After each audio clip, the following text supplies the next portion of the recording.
কেউ যদি তোমার সাথে কথা না বলে থাকতে পারে, তার সাথে কথা বলার জন্য পাগলামিগুলো ছেড়ে দাও।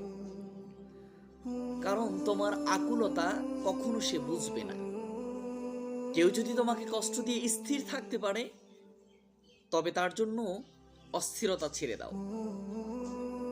তোমার কষ্ট তার কখনোই বিচলিত করবে না।